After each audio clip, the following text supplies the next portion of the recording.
the best academy. Hello everyone, welcome to Harish Academy.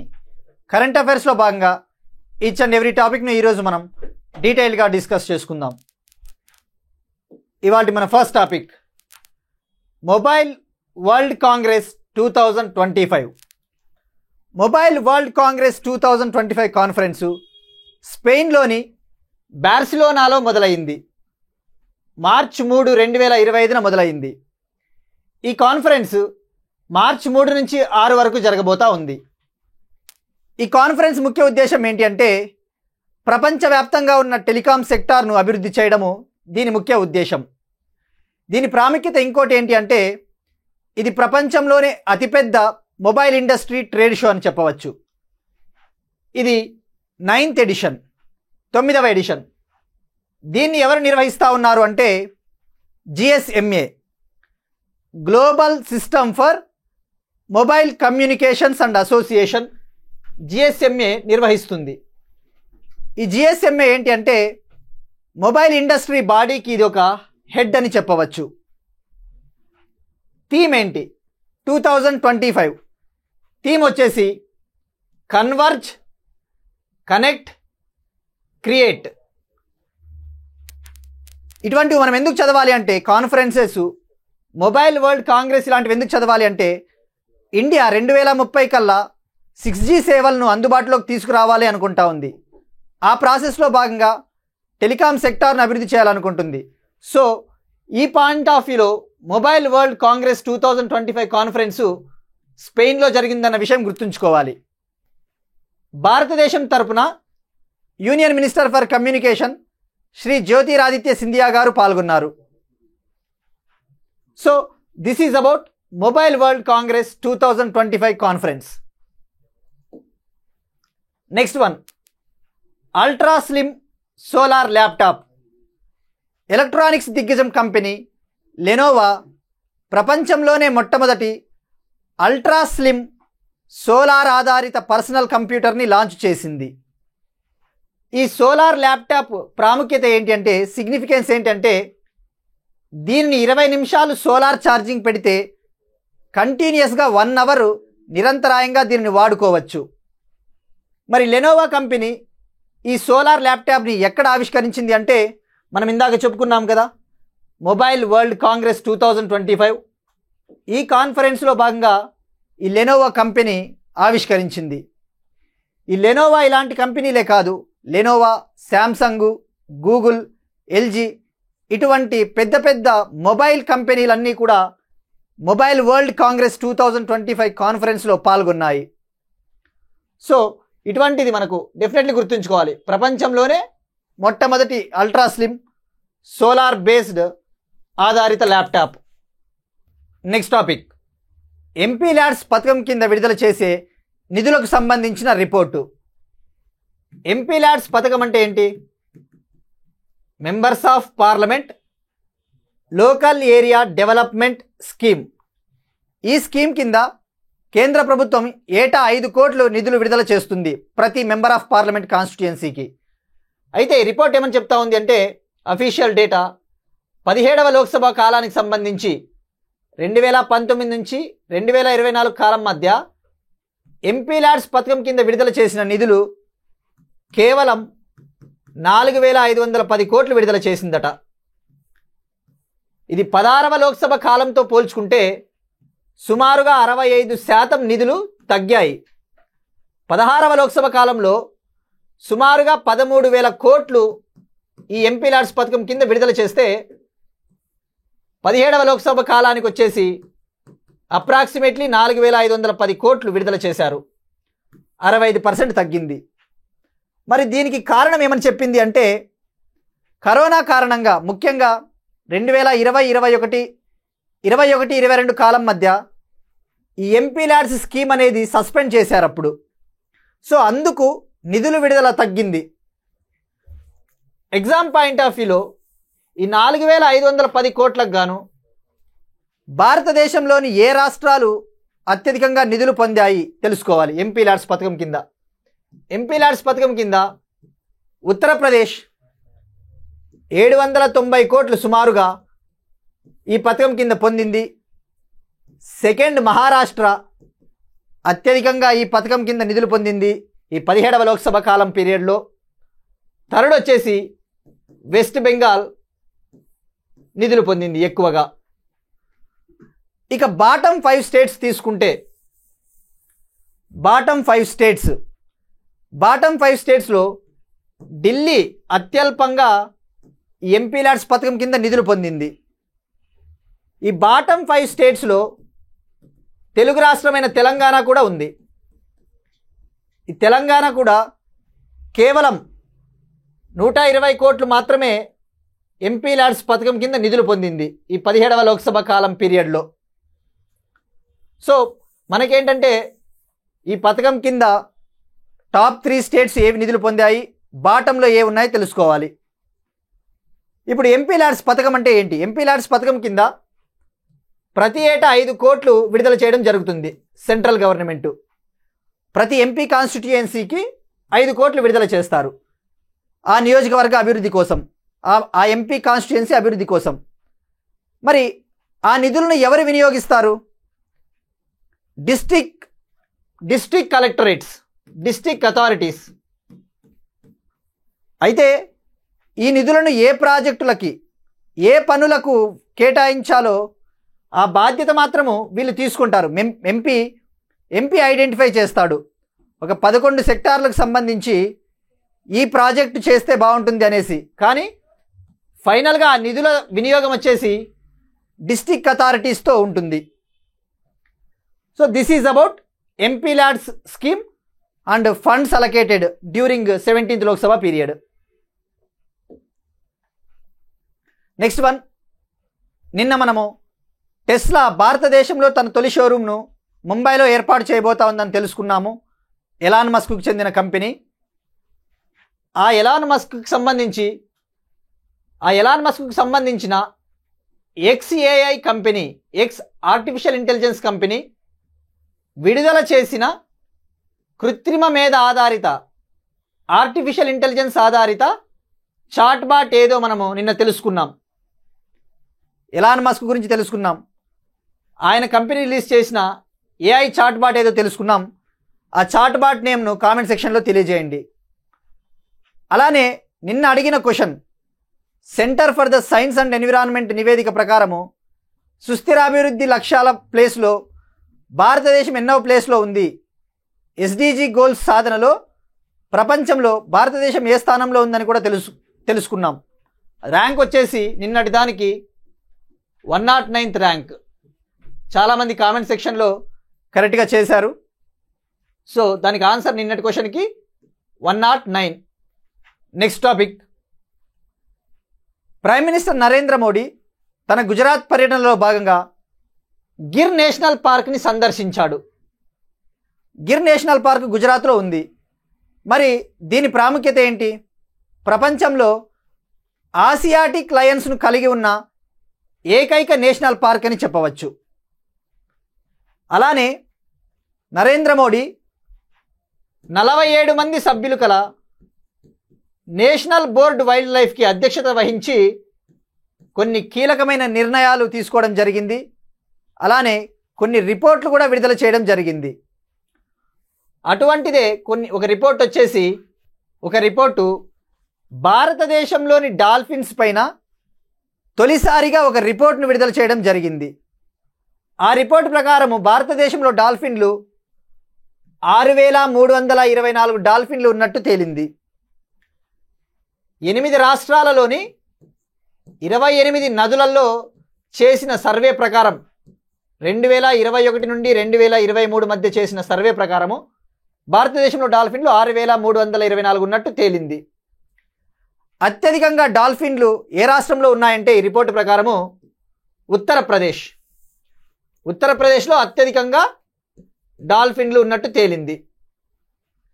అలానే project లయన్కు cabinet 2,900 కోట్లు కూడా కేటాయించింది. ఎన్ని కోట్లు? 2,900 కోట్లు. అలానే 2025 సంవత్సరంలో 16వ ఆసియాటిక్ లయన్ పాపులేషన్ సర్వేను కూడా చేపడతామని చెప్పేసి కేబినెట్ తెలిపింది. ఇంకొక నిర్ణయం ఏంటి అంటే హ్యూమన్ వైల్డ్ లైఫ్ కాన్ఫ్లిక్ట్స్ని మేనేజ్ చేయడం కోసము ఒక సెంటర్ ఆఫ్ ఎక్సలెన్స్ని ఏర్పాటు చేయాలని చెప్పేసి డిసైడ్ అయ్యారు. మానవులు మరియు జంతువుల మధ్య సంఘర్షణలు జరుగుతూ ఉంటాయి కదా, ఆ సంఘర్షణలు తగ్గించడానికి సెంటర్ ఆఫ్ ఎక్సలెన్స్ కోయంబత్తూర్, తమిళనాడులోని Coimbatore Salim Ali centre for ornithology and natural history వద్ద ఈ సెంటర్ను ఏర్పాటు చేయాలని చెప్పేసి డిసైడ్ అయ్యారు. అలానే చీతాలు ఇంట్రడ్యూస్ చేస్తూ ఉంటారు కదా మధ్యప్రదేశ్లోని కూనో నేషనల్ పార్క్లోకి. మధ్యప్రదేశ్లోని కూనో నేషనల్ పార్క్ మాదిరిగానే గుజరాత్లోని బన్నీ గ్రాస్ ల్యాండ్లను, అలానే మధ్యప్రదేశ్లోని గాంధీ సాగర్ వైల్డ్ లైఫ్ శాంక్చురీలను కూడా చీతాలను ఇంట్రడ్యూస్ చేయడానికి అనువైన ప్రదేశాలుగా గుర్తించారు. Next topic, national green hydrogen మిషన్లో భాగంగా హైడ్రోజన్ ఇంధనంగా నడిచే వాహనాలను 5 పైలట్ ప్రాజెక్టుల్లో భాగంగా రోడ్లపైకి తిప్పాలని చెప్పేసి కేంద్ర ప్రభుత్వం ఒక నిర్ణయం తీసుకుంది. 5 పైలట్ ప్రాజెక్టుల్లో భాగంగా 37 వాహనాలను రోడ్లపైకి రాబోయే 18 నుంచి 24 నెలల్లో తిప్పాలని చెప్పేసి డిసైడ్ అయ్యింది. ఈ 37 వాహనాల్లో 15 హైడ్రోజన్ ఫ్యూయల్ సెల్ ఆధారిత వెహికల్సు, అలానే 22 హైడ్రోజన్ ఇంటర్నల్ కంబషన్ ఇంజన్ ఆధారిత వెహికల్స్ను రోడ్లపైన సుమారుగా దేశంలోని 10 వివిధ రహదారులపైన తిప్పబోతా ఉన్నారు. ఈ 5 పైలట్ ప్రాజెక్టుల్లో భాగంగా ఈ 37 వెహికల్స్లో ఏముంటాయి? బస్సులు ఉంటాయి, ట్రక్కులు ఉంటాయి, ఇంధనంతో, హరిత ఇంధనంతో నడిచేవి.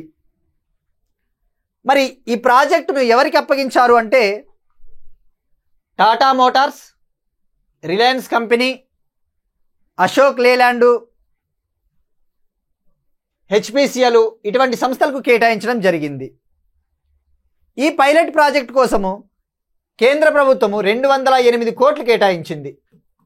సో ప్లీజ్ రిమెంబర్ 208 crores కేటాయించింది.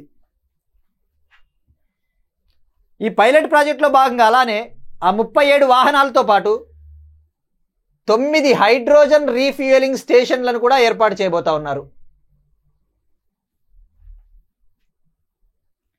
మరి గ్రీన్ హైడ్రోజన్ మిషన్కి వస్తే, నేషనల్ గ్రీన్ హైడ్రోజన్ మిషన్ విషయానికి వస్తే, ఇది ఎప్పుడు అప్రూవ్ చేశారు కేబినెట్?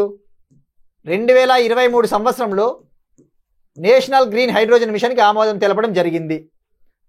19,744 కోట్ల బడ్జెట్తో. ఇది 2023 నుంచి 2030 వరకు అమల్లో ఉంటుంది.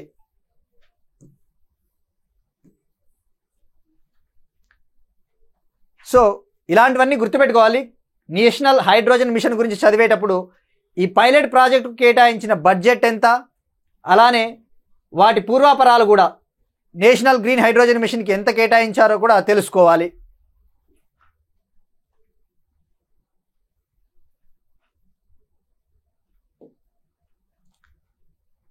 నెక్స్ట్ వన్, ఐఆర్సిటిసి, ఐఆర్ఎఫ్సికి నవరత్న హోదా. Department of public enterprises ministry of finance కింద ఉండే department of public enterprises IRCTC, Indian railway catering and tourism కార్పొరేషన్కి, అలానే ఇండియన్ రైల్వే ఫైనాన్స్ కార్పొరేషన్కి నవరత్న హోదా ఇచ్చింది. మరి ఈ నవరత్న హోదా ఎన్నవ కంపెనీ ఇది? ఈ ఐఆర్సిటిసి వచ్చేసి నవరత్న హోదా పొందిన 25వ కంపెనీ. ఈ ఐఆర్ఎఫ్సి వచ్చేసి నవరత్న హోదా పొందిన 26వ కంపెనీ. ఇలాంటివి జనరల్గా బోరింగ్ కొడతాయి చదివేటప్పుడు.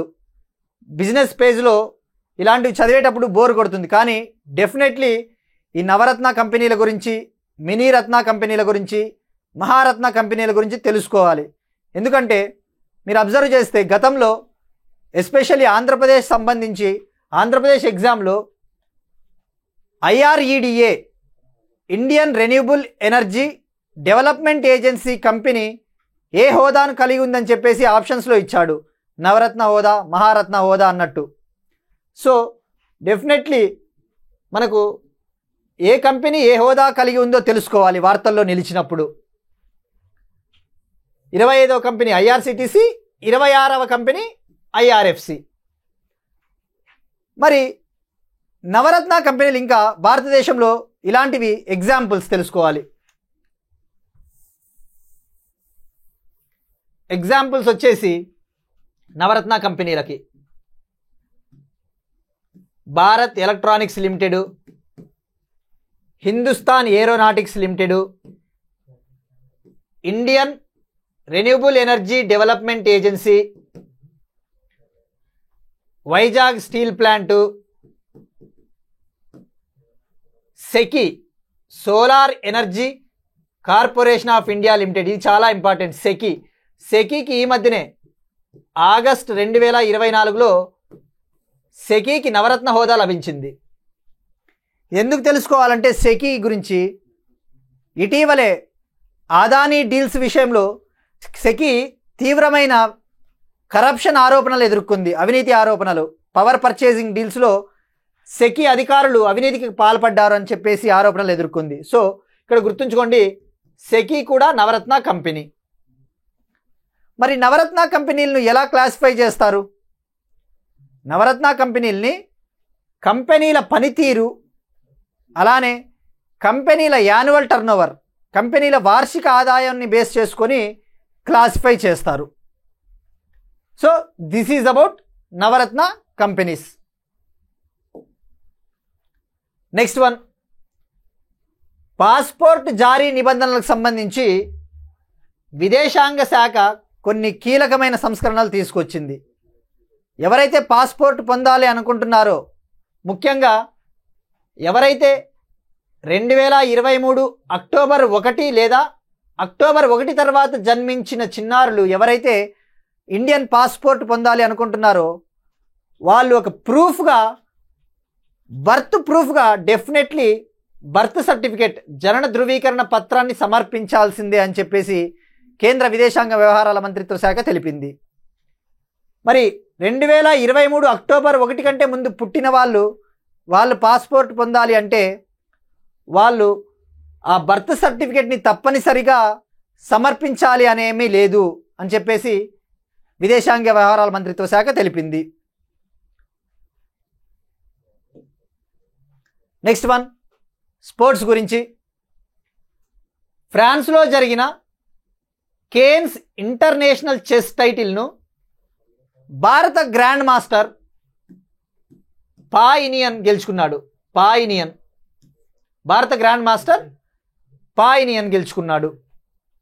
మరి ఈ గేమ్లో ఎవరు రన్నర్అప్గా నిలిచారు అంటే మరో భారత ఇంటర్నేషనల్ మాస్టర్ ఆరాధ్య గార్గ్. మరో భారత ఇంటర్నేషనల్ మాస్టర్ ఆరాధ్య గార్గ్ రన్నర్అప్గా నిలిచాడు. నెక్స్ట్ వన్, ఇంటర్నేషనల్ రిలేషన్కి సంబంధించి మనం చదివేటప్పుడు భారతదేశం ఏ దేశాలతో ఒప్పందాలు చేసుకునిందో తప్పకుండా తెలుసుకోవాలి. కొన్నిసార్లు బెల్జియం లాంటి కంట్రీస్తో కూడా ఒప్పందాలు చేసుకుంటుంటారు. మనకి చదివినప్పుడు ఇవి ఏమనిపిస్తుంది అంటే బెల్జియం లాంటి చిన్న కంట్రీలు ఏముందిలే, వీటిని ఫోకస్ చేయని అవసరం లేదనుకుంటాం. జనరల్గా Bharat USA, India China, India England అటువంటి రిలేషన్స్ పైనే ఫోకస్ చేస్తాం. బట్ బెల్జియం లాంటి యూరోపియన్ కంట్రీ స్పెసిఫిక్గా మెన్షన్ చేసినప్పుడు డెఫినెట్లీ గుర్తుంచుకోవాలి. ఇండో పసిఫిక్ ప్రాంతానికి సంబంధించి రక్షణ సంబంధాలను మెరుగుపరుచుకోవడానికి ఇండియా బెల్జియము ఒక MOUను కుదుర్చుకోవాలని చెప్పేసి డిసైడ్ అయ్యాయి ఇండో పసిఫిక్ డిఫెన్స్ టైస్కి సంబంధించి. ఈ సందర్భంగా డిఫెన్స్ మినిస్టర్ రాజ్నాథ్ సింగ్ గారు బెల్జియం ప్రిన్సెస్ ఆస్ట్రిడ్తో మీటింగ్ సందర్భంగా ఈ నిర్ణయం తీసుకున్నారు. ఏ ప్రాంతానికి సంబంధించి? ఇండో పసిఫిక్ డిఫెన్స్ టైస్కి సంబంధించి. నెక్స్ట్ వన్, స్టేట్స్కి సంబంధించి, పవర్ ప్లాంట్స్కి సంబంధించి. తెలంగాణ ప్రభుత్వము తెలంగాణ సింగరేణి బొగ్గు గనుల కంపెనీ రాజస్థాన్తో కలిసి ఒక సింగరేణి జాయింట్ వెంచర్ను ఏర్పాటు చేయాలని చెప్పేసి నిర్ణయించుకున్నారు. సింగరేణి జాయింట్ వెంచర్ అంటే ఏంటి? సంయుక్త వెంచర్, సంయుక్త కంపెనీ అని చెప్పేసి. ఇందులో భాగంగా సింగరేణి రాజస్థాన్కు చెందిన రాజస్థాన్ విద్యుత్ ఉత్పాదన్ నిగమ్ లిమిటెడ్తో ఒక ఒప్పందం కుదుర్చుకున్నారు. ఈ ఒప్పందంలో భాగంగా ఏం చేయబోతా ఉన్నారు అంటే 3100 మెగావాట్ల సామర్థ్యం కలిగిన పవర్ ప్లాంట్లను నిర్మించబోతా ఉన్నారు. ఈ 3100 మెగావాట్ల పవర్ ప్లాంట్లో భాగంగా తొలుత 1500 మెగావాట్ల సోలార్ పవర్ ప్లాంట్ను రాజస్థాన్లో ఏర్పాటు చేయబోతా ఉన్నారు. మిగతా 1600 మెగావాట్ల థర్మల్ ప్లాంట్ను ఇంకా ఎక్కడ ఏర్పాటు చేయాలని చెప్పేసి దానిపైన ఒక నిర్ణయానికి రాలేదు. సో ఇక్కడ గుర్తుంచుకోండి, ప్లీజ్ బీ రిమెంబర్, 3100 మెగావాట్ల పవర్ ప్లాంట్లో సోలార్ ప్లాంట్ 1500 మెగావాట్ల సోలార్ ప్లాంటు 1600 మెగావాట్ల థర్మల్ పవర్ ప్లాంట్ని ఏర్పాటు చేయబోతా ఉన్నారు. మరి ఇందులో పెట్టుబడి ఎవరు ఎంత పెడతారు అంటే సింగరేణి 74% పెట్టుబడి పెడుతుంది. ఈ జాయింట్ వెంచర్లో సింగరేణి 74%, 26% వచ్చేసి రాజస్థాన్ విద్యుత్ ఉత్పాదన్ నిగమం లిమిటెడ్ పెట్టుబడి పెడతా ఉన్నారు. So clear. నెక్స్ట్ వన్, ప్రపంచంలోనే అతిపెద్ద కృత్రిమ పగడపు దిబ్బగా ఒక పాత నౌక. అమెరికా దేశం కాలం చెల్లిన ఒక పాత భారీ షిప్ను వరల్డ్స్ లార్జెస్ట్ ఆర్టిఫిషియల్ రీఫ్గా మార్చాలని చెప్పేసి డిసైడ్ అయ్యింది. కృత్రిమ పగడపు దిబ్బ అంటే ఏంటి? Artificial reef. మరి దాని పేరేంటి? The SS United States. మరి ఆ షిప్ పేరేంటి? The SS United States ship. ఈ షిప్ని ప్రపంచంలోనే అతిపెద్ద కృత్రిమ పగడపు దిబ్బగా మార్చబోతా ఉన్నారు. ఎక్కడ దీన్ని జల సమాధి చేయబోతా ఉన్నారు అంటే గల్ఫ్ ఆఫ్ మెక్సికోలోని ఫ్లోరిడాలో దీనిని కృత్రిమ పగడపు దిబ్బగా మార్చబోతా ఉన్నారు. దీని పొడవు వచ్చేసి 305 మీటర్లు.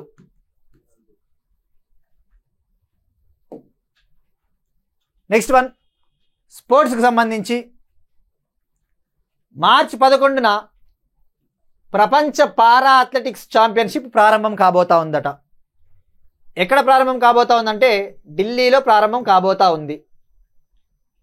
ఈ ప్రపంచ పారా అథ్లెటిక్స్ ఛాంపియన్షిప్కి సుమారుగా 20 దేశాలు పోటీ పడబోతా ఉన్నాయి. 20 కంట్రీలు. ఢిల్లీలోని జవహర్ లాల్ నెహ్రూ స్టేడియంలో ఈ పోటీలు జరగబోతా ఉన్నాయి. సో మీ రిమెంబర్, ఒక్కోసారి ఎగ్జామ్లో ఎలా అడుగుతాడంటే జస్ట్ ఫలానా స్పోర్ట్ ఈవెంటు ఏ ప్రదేశంలో జరిగిందని డైరెక్ట్గా అడగడానికి కూడా అవకాశం ఉంది. భారత్తో పాటు Germany, Japan, Australia, Saudi Arabia లాంటి దేశాలు పాల్గొంటూ ఉన్నాయి. ఈ డీటెయిల్స్ అన్నీ మళ్ళీ మనకు వన్స్ ఈ పారా అథ్లెటిక్స్ ఛాంపియన్షిప్ ప్రారంభమైన తర్వాత దీని థీమ్ ఏంటి అవన్నీ మనకు 1 by 1 వస్తాయి. 1 by 1 తెలుసుకుందాం. సో ఇప్పుడు మనము వన్ లైనర్స్ చూద్దాము. Capsules for the day. ప్రసిద్ధ భారతీయ శిల్పి హిమ్మత్ షా, గుజరాత్కు చెందిన ప్రసిద్ధ భారతీయ శిల్పి హిమ్మత్ షా, ఈయన కన్ను మూశారు. అలానే next one, international cricket council chairman జైషాకు ఫోర్బ్స్ ఇండియా లీడర్షిప్ అవార్డ్స్ 14వ ఎడిషన్లో భాగంగా ఐకాన్ ఆఫ్ ఎక్సలెన్స్ అవార్డు దక్కింది. Next one, Ahmedabad municipal corporation తన బడ్జెట్లో వాతావరణ అధ్యయనాన్ని చేర్చిన భారతదేశపు మొట్టమొదటి స్థానిక సంస్థగా అవతరించింది. ఈ అహ్మదాబాద్ మున్సిపల్ కార్పొరేషను వాతావరణ చర్య కోసం 5,619 కోట్లు కేటాయించింది. Next one, 97th Oscars awards 2025లో అత్యధిక అవార్డులు పొందిన చిత్రం అనోరా ఫిల్ము. అనోరా సినిమా 5 అవార్డులు అత్యధికంగా గెలుచుకుంది. ప్రపంచ వన్యప్రాణి దినోత్సవం 2025 మార్చి 3న జరుపుకుంటాం.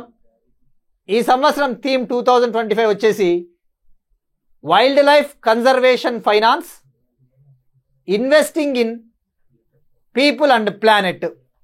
So these are one liners for this today. ఇప్పుడు మనం ఒకసారి క్విక్ రివిజన్ చూద్దాం. We will see quick recap. Mobile world congress 2025 స్పెయిన్లోని బార్సిలోనాలో జరిగింది. అల్ట్రాసిమ్ సోలార్ ల్యాప్టాప్ను లెనోవో కంపెనీ లాంచ్ చేసింది. ఇది ప్రపంచంలోనే మొట్టమొదటి ultraslim solar laptop. MP LADS funds కింద విడుదల చేస్తూ ఉన్న నిధులు 2019 నుంచి 24 మధ్య 65% తగ్గినట్టు తేలింది. క్వశ్చన్ చూసాం. దేశంలో 6,324 డాల్ఫిన్లు ఉన్నట్టు తేలింది. గిర్ నేషనల్ పార్క్ను సందర్శించిన Modi. Hydrogen fuel pilot project launch చేశారు. 5 పైలట్ ప్రాజెక్టులు. ఐఆర్సిటిసి ఐఆర్ఎఫ్సికి నవరత్న హోదా లభించింది. పుట్టిన తేదీకి బర్త్ సర్టిఫికెట్ ఆధారం. 2023 అక్టోబర్ 1 తర్వాత జన్మించిన చిన్నారులకు తప్పనిసరిగా బర్త్ సర్టిఫికెట్ ఉండాల్సిందే పాస్పోర్ట్ పొందాలంటే అని చెప్పేసి. ఫ్రాన్స్లో జరిగిన ఇంటర్నేషనల్ ఓపెన్ చెస్ టైటిల్ను గెలుచుకున్న ఇండియన్ గ్రాండ్ మాస్టర్ పాయ్ నియన్. ఇండియా బెల్జియం మధ్య కుదిరిన ఇండో పసిఫిక్ ప్రాంతానికి సంబంధించి డిఫెన్స్ టైస్ ఒప్పందం. రాజస్థాన్తో కలిసి సింగరేణి ఏర్పాటు చేయబోతా ఉన్న జాయింట్ వెంచర్. ప్రపంచంలోనే అతిపెద్ద కృత్రిమ పగడపు దిబ్బగా the SS United States ship. మార్చి 11న న్యూఢిల్లీలో జరగబోతా ఉన్న ప్రపంచ para athletics championship. Rajasthan folk dance Bhavai నృత్యం ద్వారా గిన్నిస్ రికార్డుకి ఎక్కిన రాజస్థాన్ కుర్రాడు ప్రవీణ్ ప్రజాపత్. ఇవి ఇవాల్టి current affairs. And one more thing, కొంతమంది కామెంట్ సెక్షన్లో లెంగ్త్ ఎక్కువైతా ఉందని కూడా అడుగుతూ ఉన్నారండి. ఆ లెంగ్త్ అనేది ఒక్కోసారి ఎందుకు పెరుగుతుంది అంటే కరెంట్ అఫైర్స్ ఎక్కువగా ఉంటాయి, ఒక్కోసారి ఇంపార్టెంట్వి మనం చాలా ఇన్కార్పొరేట్ చేయాలి కాబట్టి almost maximum current affairs cover చేసేటప్పుడు తప్పకుండా ఒక్కొక్కసారి లెంగ్త్ పెరుగుతుంది. సో దయచేసి అర్థం చేసుకోగలరు. కరెంట్ అఫైర్స్ అంతగా లేనప్పుడు ఆటోమేటిక్గా డ్యూరేషన్ తగ్గుతుంది. సో అడగనవసరం లేదు. ఎక్కువ ఉన్నప్పుడు మాత్రం తప్పకుండా కొద్దిగా పెరుగుతుంది. So try to understand. And that's it. These are today's current affairs. And we will meet you again, and thank you all.